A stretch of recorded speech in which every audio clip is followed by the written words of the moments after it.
muraho neza murahe neza mwe mukurikira Uziyeri Tech Media. Mbere yuko rero mbabwira iri banga, mbabwira kano kantu keza cyane nk'ibisanzwe, n'ubundi murabizi YouTube channel inyuraho uburyo bwinshi bugiye butandukanye, amavideo menshi agiye atandukanye. Uyu munsi rero mbazaniye akandi ka VPN kari kwitangira megabyte bidasabye kuva ngo ni kuri Airtel cyangwa se ni kuri MTN cyangwa se ni kuri Tigo, kari gutanga internet, kari gutanga megabyte. Wabonye ko aka ka VPN nanjye ariko ndi gukoresha nabaye connected, nureba hano hejuru urabona ko nabaye connected.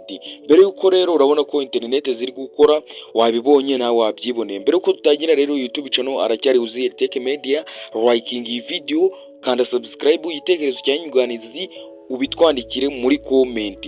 Ntabatindiye rero uyu munsi ntabwo nshaka ko video iba ndende, ariko nyabona wibuke gukanda subscribe, ukalikinga video ndetse no kwandika muri comment, gira icyo uvuga muri comment.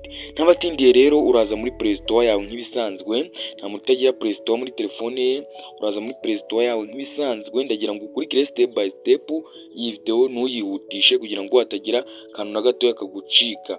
Ukimara kureka muri Play Store yawe, uraza muri search hano nk'ibisanzwe, uraza searching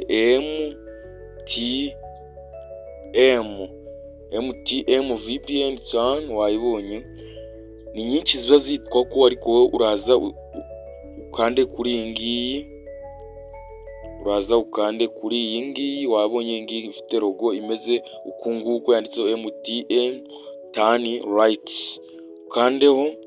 Icyo urakora rero ukimara kugera kuri page imeze ukunguko, wowe ikintu cya mbere urakora urainstalinga. Ukimara kuinstalinga uyikandeho open. Ukimara gukanda open urayigutugohe ukano, reka nze nkwereke nkande stop, nkwereke ukuntu byose bikugwa. Ukimara kugera kuri page imeze ukunguko, wewe urazaga uhita ukanda hano handitse update, ugahita ukanda hano handitse update, ugahita ushiraho online update.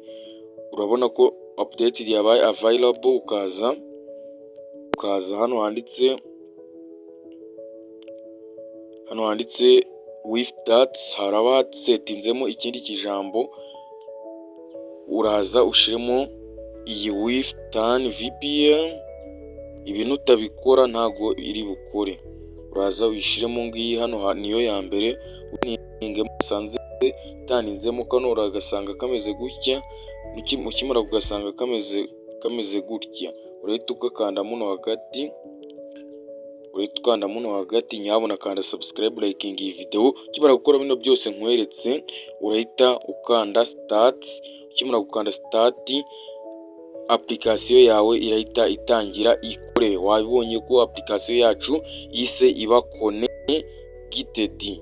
Nk'ibyo nababwira guys, rero aho tugeze ubu ngubu uboniye uburyo ugiye kwikoreshereza internet.